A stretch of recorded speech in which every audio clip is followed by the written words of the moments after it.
ಚಿಕ್ಕೋಡಿ ತಾಲೂಕಿನ ಕರಗಾಂವ್ ಗ್ರಾಮ ಪಂಚಾಯತಿಯಲ್ಲಿ ಎಷ್ಟೊಂದು ಅಕ್ರಮ ಅವ್ಯವಹಾರಗಳು. ಗಟಾರ ಬಗ್ಗೆ ನೋಡ್ರಿ, ಆ ಗಟಾರ ಯಾವ ಲೆವೆಲಲ್ಲಿ ಕಟ್ಟಿದ್ದಾರೆ ಅದ್ರ ಮೇಲೆ ತಮ್ಗೆ ಗೊತ್ತಾಗುತ್ತೆ.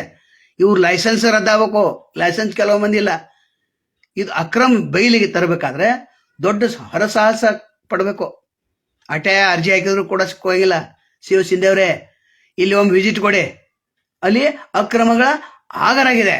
ಇಲ್ಲಿ ರಾಜುಗೌಡ ಪಾಟೀಲ್ ಮತ್ತು ಅವ್ರ ಮಗ ಏನಿದ್ದಾರೆ ರಿಷಬ್ ಪಾಟೀಲ ಕಲ್ಲೊಳಗೆ ಹೋಗ್ತಾರೆ.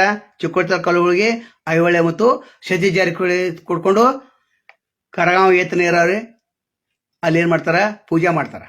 ಮತ್ತು ರಾಜುಗೌಡ ಪಾಟೀಲ ಅವರು ಬಸವೇಶ್ವರ ಸರ್ಕಲ್ನಲ್ಲಿ ಬಂದು ಸ್ಟ್ರೈಕ್ ಮಾಡ್ತಾರೆ. ಎಂಥ ಇಬ್ಬಗೆ ನೀತಿ ನೋಡಿ.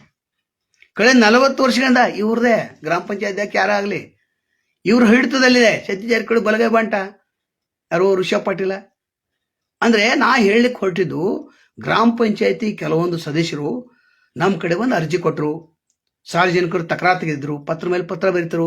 ಸರ್, ಏತ ನೀರಾವರಿ ಬಗ್ಗೆ ಹೇಳ್ರಿ, ಇಲ್ಲಿ ಎಷ್ಟೊಂದು ದ್ವಂದ್ವ ನೀತಿಯನ್ನು ನಡೆಸ್ತಾ ಇದ್ದಾರೆ. ರೈತರ ಮೊಸಳೆ ಕಣ್ಣೀರು ಹೆಂಗೆ ಒರೆಸ್ತಾ ಇದ್ದಾರೆ. ಮತ್ತು ಕರಗಾಂವ್ ಪಂಚಾಯತಿಯಲ್ಲಿ ಮಾತ್ರ ದೊಡ್ಡ ಪ್ರಮಾಣದಲ್ಲಿ ಭ್ರಷ್ಟಾಚಾರ ತುಂಬಿ ತುಳುಕ್ತಾ ಇದೆ. ಏನು ಗುತ್ತಿಗೆದಾರು ಅವ್ರ ಲೈಸೆನ್ಸ್ ಇದೆಯೋ ಇಲ್ಲೋ ಗೊತ್ತಿಲ್ಲ. ಯಾವುದೇ ಒಂದು ಫಲಾನುಭವಿಯಲ್ಲಿ ಅರ್ಜಿ ಹಾಕಿದ್ರೆ ಇವ್ರ ಗಮನಕ್ಕೆ ಬರಬೇಕು. ಇವ್ರು ಯಾರಿಗೆ ಹೇಳ್ತಾರೆ ಅವ್ರಿಗೆ ನೀನು ರಸ್ತೆ ಅಷ್ಟು ಮಾಡೋದು, ಮುಂದಿನ ವಾರ ತಕರಾರು ಬಿಟ್ಟಂದ್ರೆ ಅಲ್ಲಿಂದ 500 ಮೀಟರ್ ಮಾಡೋದು, ಅಲ್ಲಿಂದ ಮತ್ತೆ ಯಾರಾದ್ರೂ ತಕರಾರು ಅದನ್ನ ಬಿಟ್ಟು ಮತ್ತೆ ಮುಂದೆ ಮಾಡೋದು. ತಮಗೆ ಎಲ್ಲಿ ಬೇಕಲ್ಲಿ. ಆಶ್ಚರ್ಯ ಅಂತಂದರೆ ಹೈಟೆಕ್ ಶೌಚಾಲಯ ಗೌರ್ಮೆಂಟ್ ಒಂದು ಸ್ಯಾಂಕ್ಷನ್ ಆಗಿತ್ತು. ಎಲ್ಲಿ ಬೀರೇಶ್ವರ ದೇವಸ್ಥಾನ ಹಿಂದ್ಗಡೆ ಸಿಲೆಕ್ಷನ್ ಮಾಡಿದ್ರು. ಅದನ್ನ ಏನು ಮಾಡ್ರಿ ಅಂತಂದ್ರೆ ಅದನ್ನು ತೆಗೆದು ಬೇರೆ ಕಡೆ ಶಿಫ್ಟ್ ಮಾಡ್ರು. ಶಿಫ್ಟ್ ಮಾಡ್ಲಿಕ್ಕೆ ಬರೋದಿಲ್ಲ. ತನಿಖೆ ಮಾಡ್ರೆ ಏನಾಗ್ತೈತೆ, ಸಿಕ್ಕಿ ಹಾಕಿಕೊಳ್ಳೋದಿಲ್ಲ. ಯಾಕಂದ್ರೆ ಸದ್ಯರ್ಗಳು ಫೋನ್ ಮಾಡ್ತಾರೆ. ಅಂದ್ರೆ ಇಲ್ಲಿ ಎಲ್ಲರೂ ಕೂಡಿನ ಲೂಟಿ ಹೊಡಿತಾ ಇದ್ದಾರೆ ಅಂತ ಹೇಳ್ಬೋದು. ಈ ವಿಷಯ ಅಲ್ಲಿ ಚರ್ಚಾ ವಿಷಯ. ಅಲ್ಲಿ ಇದನ್ನು ನಾವು ಹೇಳಿದ್ರೆ ನಮ್ಮ ಮೇಲೆ ಮತ್ತೆ ದಾದಾಗಿರಿ ಗುಂಡಾಗಿರಿ ಮಾಡುವಂಥ ಸಾಧ್ಯತೆ ಇದೆ. ನಮಗೆ ನಡೆಯಂಗಿಲ್ಲ. ಅದು ಎಲ್ಲರಿಗೂ ಗೊತ್ತಿದೆ. ನಾವು ಸತ್ಯ ಹೇಳೋರು, ಸತ್ಯ ಬಿಟ್ಟು ಏನು ಹೇಳಂಗಿಲ್ಲ. ಅನೇಕ ಫೋಟೋಗಳು ದಾಖಲೆಗಳಿದಾಕ್ರೆ ಇದು ಫೇಸ್ಬುಕ್ದಲ್ಲಿ ಹೇಳಲಿಕ್ಕೆ ಬರೋದಿಲ್ಲ, ತೋರಿಸ್ಲಿಕ್ಕೆ ಬರೋದಿಲ್ಲ. ಗಟ್ರ ಫೋಟೋಗಳಿವೆ. ನಂತರ ಅಲ್ಲಿ ಅಕ್ರಮ ಆಗ್ರಹಗಳದ ಎಲ್ಲ ಗೈಡೆನ್ಸ್ ತೊಗೊಂಡು ಬಂದಿದೆ. ಸಿ.ಒ. ಸಿಂಧೇವ್ರೆ, ಇಲ್ಲಿ ಒಮ್ಮೆ ಭೇಟಿ ಕೊಡ್ರಿ. ಕರಗಾಂವ್ ಗ್ರಾಮ ಪಂಚಾಯತಿಯಲ್ಲಿ PDO ಬರೀ ಹೆಸರಿಗೆ ಅಷ್ಟೇ ಅಧ್ಯಕ್ಷ, PDO. ಇವ್ರು ಏನು ಹೇಳ್ತಾರೆ ಅದನ್ನು ಮಾಡಬೇಕು. ಇಲ್ಲದ ವರ್ಗಾವಣೆ, ಇಲ್ಲದ ಕಠಿಣ ಶಿಕ್ಷೆ ಇಲ್ಲ. ದಬ್ಬಾಳಿಕೆ ಎಷ್ಟು ದೂರ ಇದೆಯಲ್ಲ ಅದು ಹೇಳೋಂಗಿಲ್ಲ. ಆ ದಬ್ಬಾಳಿಕೆ ಮುಂದೆ ಯಾರು ಏನೂ ನಡೆಯಂಗಿಲ್ಲ. ಅಂದರೆ ಇಂಥವ್ರು ಒಂದೊಂದು ಊರಾಗ ಒಂದು 4 ಬಂದಿದ್ದಾರೆ. ಅಲ್ಲಿ ಅಂಕಲಿಯಲ್ಲಿ ಗ್ರಾಮ ಪಂಚಾಯತಿಯಲ್ಲಿ ಅಲ್ಲಿ ಅಜಿತ್ ಉಮ್ರಾನ್ ಏನು ಮಾಡ್ತಕ್ಕದಲ್ಲ. ಅಲ್ಲಿ ಏನಿದ್ರು ಮಲ್ಲಿಕಾರ್ಜುನ ಕುರಿನ ಮಾಡ್ಬೇಕು.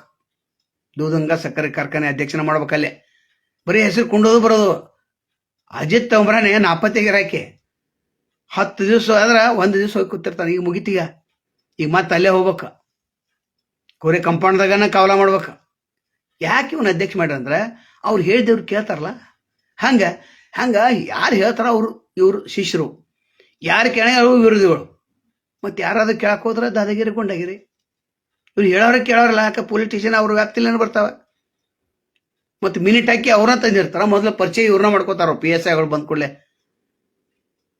ಇವರು ಯಾವ MLA ಬೆಂಬಲಿಗರಪ್ಪ ಅದ್ರ ಮೇಲೆ ಲಿಸ್ಟ್ ತೆಗಿತಾರೆ. ಅವ್ರು ಬಂದಟ್ಟ ಚಹಾ ಬಿಸ್ಕೆಟ್ ಏನು ಎಲ್ಲ ಮಾಡಿ ಒಟ್ಟಾರೆ ತನಿಖೆ ಮಾಡ್ತೀರೇನು. ಹೈಟೆಕ್ ಶೌಚಾಲಯದ್ದು ಒಂದೇ ಒಂದು ಮಾಡ್ರಿ, ಅಥವಾ ಗಟ್ರನ ಮಾಡ್ರಿ. ಎಲ್ಲ ಚಿಕ್ಕೊಂಡ್ ಕುಂತಾರ. ಗಟ್ರ ಯಾವ ರೀತಿ ಇರ್ಬೇಕು, ರಸ್ತೆ ಮೇಲೆ ಇರ್ಬೇಕು, ಅಂತ ಕೆಳಗೆ ಇರ್ಬೇಕು. ಅವರೇ, ನೀವು ಅಲ್ಲಿ ಇವನ್ ಕಳ್ಸ್ರಿ, ಚಿಕ್ಕೋಡಿ ಇವನ್ ಕಳ್ಸ್ರಿ.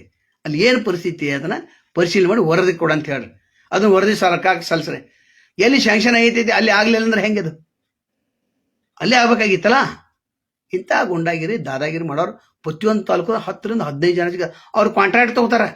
ಇವನ್ ಮನುಷ್ಯ, ಇವನ್ ಮನುಷ್ಯ, ಇವನ್ ಮನುಷ್ಯ